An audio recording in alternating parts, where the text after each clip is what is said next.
Hello नमस्कार दोस्तों, स्वागत है एक बार फिर से आप सभी का आपके अपने YouTube channel CRS edu next में।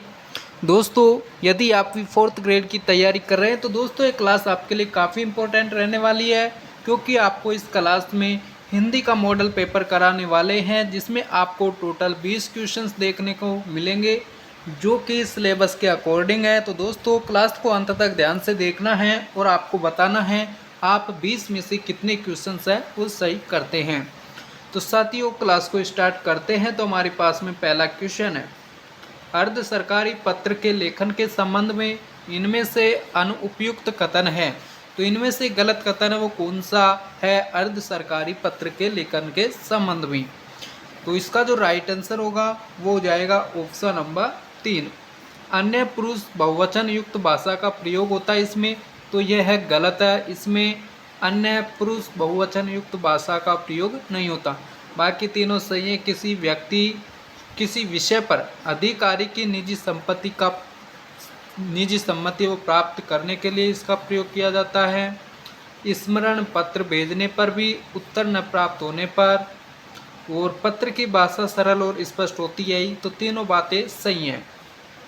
नेक्स्ट क्वेश्चन है, इनमें से किस विकल्प में एक्सपेंशनल का शब्द जो एक्सपेंशनल शब्द है इसका समकक्ष जो हिंदी पारिभाषिक शब्द है वो सही नहीं है। कौन सा सही नहीं है?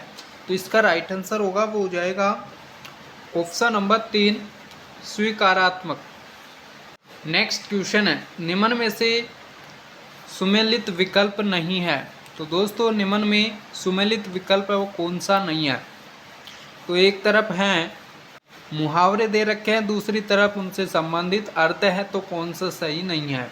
तो इसका राइट आंसर होगा वो हो जाएगा साथियों ऑप्शन नंबर 1, अपनी करनी पार उतरनी, जैसे करोगे वैसा पल पाओगे। यह गलत है। बाकी उल्टे बांस बरेली को अपना अपराध न मानकर दूसरों पर बरसना, 1 और 1 11 होते हैं, एकता में बड़ा बल होता है, सही है। ऊदो की पगड़ी माधो के सिर, किसी का दोष किसी पर मरना।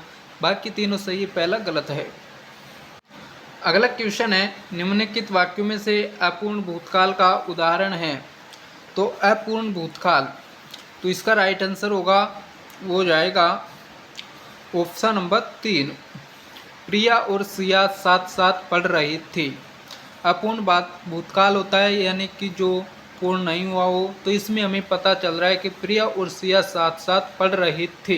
ये पता नहीं कब तक पढ़े, हमें इसका कोई अंदाज़ा नहीं है। तो पढ़ रहे थे, ये अपूर्ण भूतकाल है। बाकी कोई भी भूतकाल अपूर्ण भूतकाल नहीं है। नेक्स्ट क्वेश्चन है, कौन सा वाक्य अशुद्ध है? तो दोस्तों इसमें अशुद्ध वाक्य पहला है कल तुम जाओ, क्या तुम कल जाओगे। दूसरा है अपनों से संबंध बनाए रखो। तीसरा तुम्हारे को मुझसे मतलब ही क्या है। चौथा है जहाँ चाहे वहाँ राहे। तो इसका जो अशुद्ध वाक्य होगा वो हो जाएगा ऑप्शन नंबर 3, तुम्हारे को मुझसे मतलब ही क्या। तो तुम्हारे को नहीं, तुम्हें, तो यहाँ पर आएगा तुम्हें मुझसे मतलब ही क्या है। नेक्स्ट क्वेश्चन है, वर्तनी की दृष्टि से किस विकल्प के सभी शब्द हैं वो शुद्ध हैं। तो इसका जो राइट आंसर होगा वो हो जाएगा दोस्तों ऑप्शन नंबर 4, दंपति भी सही है, अहल्या सही है, द्रष्टव्य सही है। तीनों शब्द वो सही है। तो ऑप्शन नंबर 4 इसका करेक्ट आंसर होगा। नेक्स्ट क्वेश्चन है, वाक्यांश के लिए एक शब्द के संदर्भ में संगत को चुनिए। दोस्तों एक तरफ वाक्यांश के लिए एक शब्द दे रखा है, दूसरी तरफ उससे संबंधित हमें शब्द बताना है कौन सा सही है। तो पहला है जिसकी इप्सा की गई हो, ईशान। दूसरा है जो छाती के बल चलता हो, उत्तेक्ष। जिसकी दोनों पक्षों में निष्ठा हो, उभयनिष्ठ। चौथा है जो अच्छे कुल में उत्पन्न हुआ हो, कृतार्थ कहलाता है। तो दोस्तों इसका राइट आंसर होगा वो हो जाएगा ऑप्शन नंबर 3, यह युग्म है वो संगत है, जिसकी दोनों पक्षों में निष्ठा हो, तो हो जाएगा उभयनिष्ठ। नेक्स्ट क्वेश्चन है, इनमें से किस विकल्प में परस्पर विलोम शब्द नहीं है।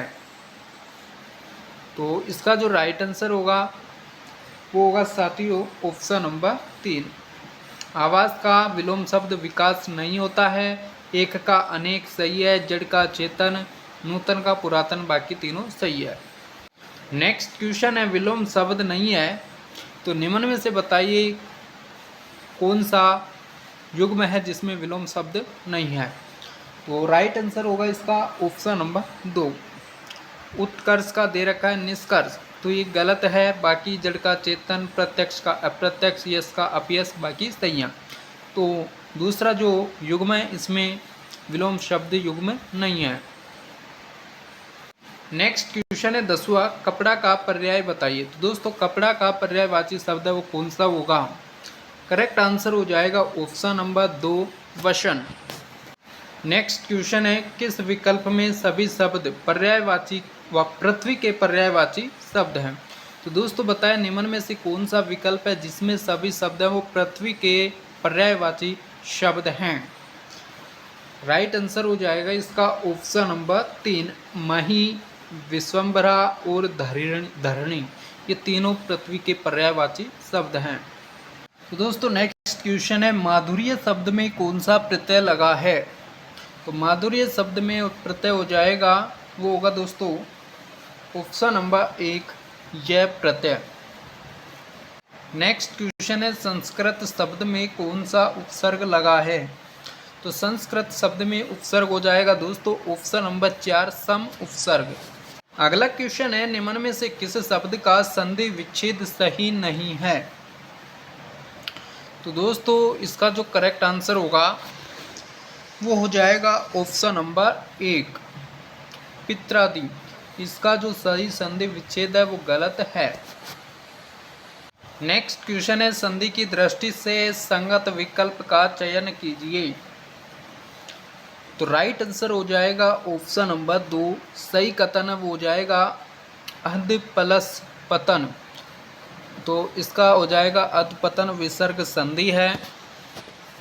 दोस्तों विसर्ग संधि में नियम है कि जो विसर्ग है उसके बाद में यदि वर्ण क और प ये दोनों आते हैं तो इनमें कोई भी चेंज नहीं होगा, इसमें तो यो का यो लिखी जाती है। तो अध पतन सही आंसर हो जाएगा। नेक्स्ट क्वेश्चन है गेहूं शब्द का तत्सम रूप होगा। गेहूं शब्द का तत्सम है। तो दोस्तों तत्सम शब्द जो संस्कृत जैसे शब्द होते हैं देखने को, तो बताइए इसमें से कौन सा तत्सम शब्द होगा गेहूं का। तो राइट आंसर होगा 1 गोधूम। अगला क्वेश्चन है पहले लड़के को बुला लाओ, इस वाक्य में कौन सा विशेषण है। तो दोस्तों यहाँ पर आपको ध्यान से देखना है, यानी कि बहुत से लड़के हैं उनमें से पहले वाले लड़के को बुलाने की बात कर रहे हैं। तो दोस्तों कौन सा विशेषण होगा। तो राइट आंसर हो जाएगा ऑप्शन नंबर 3 संख्यावाचक विशेषण। इसमें जो पहला वाला लड़का है पहले उसको बुलाने की बात कर रही तो संख्यावाचक विशेषण होगा। नेक्स्ट क्वेश्चन है निम्न में से किस वाक्य में सजातीय क्रिया का प्रयोग हुआ है। तो सजातीय क्रिया का प्रयोग कौन सा वाक्य जिसमें हुआ है निम्न में से बताइए। राइट आंसर होगा इसका ऑप्शन नंबर 3 पुलिस ने चोर को बड़ी मार मारी। तो इसमें सजातीय क्रिया का प्रयोग हुआ है। अगला क्वेश्चन है आप नहीं जानते रमेश अपने आप सारे काम कर लेता है, इस वाक्य में इनमें से कौन कौन से सर्वनाम प्रयुक्त हुए हैं। तो दोस्तों इसका जो राइट आंसर होगा वो हो जाएगा ऑप्शन नंबर 2। एक में हुआ निजवाचक, दूसरे में एक में है मध्यम पुरुष सर्वनाम। तो दोस्तों आप नहीं जानते, आप नहीं जानते इसमें तो हो जाएगा मध्यम पुरुष सर्वनाम का प्रयोग हुआ है। और रमेश अपने आप यानी स्वयं खुद ही, यानी कि निज है उस संबंधी उससे संबंध में ही निज यानी कि अपने आप से संबंध रखता है, तो इसमें निजवाचक सर्वनाम हो जाएगा। नेक्स्ट क्वेश्चन है और अंतिम क्वेश्चन रहने वाला है। दोस्तों बताइएगा कौन सा शब्द संज्ञा से निर्मित विशेषण नहीं है। तो इसका जो राइट आंसर होगा वो हो जाएगा ऑप्शन नंबर 3 चिंतन। चिंतन जो विशेषण है ये संज्ञा से निर्मित नहीं है, संज्ञा से बना हुआ विशेषण नहीं है। तो दोस्तों ये 20 क्वेश्चंस थे हिंदी मॉडल पेपर के। आपने इनमें से कितने क्वेश्चन सही किए कमेंट सेशन में बताएगा। और चैनल पर नए हो तो चैनल को सब्सक्राइब कर लीजिए। क्लास अच्छी लगी हो तो लाइक करिए। दोस्तों मिलते हैं नेक्स्ट क्लास में, तब तक आप सभी का धन्यवाद।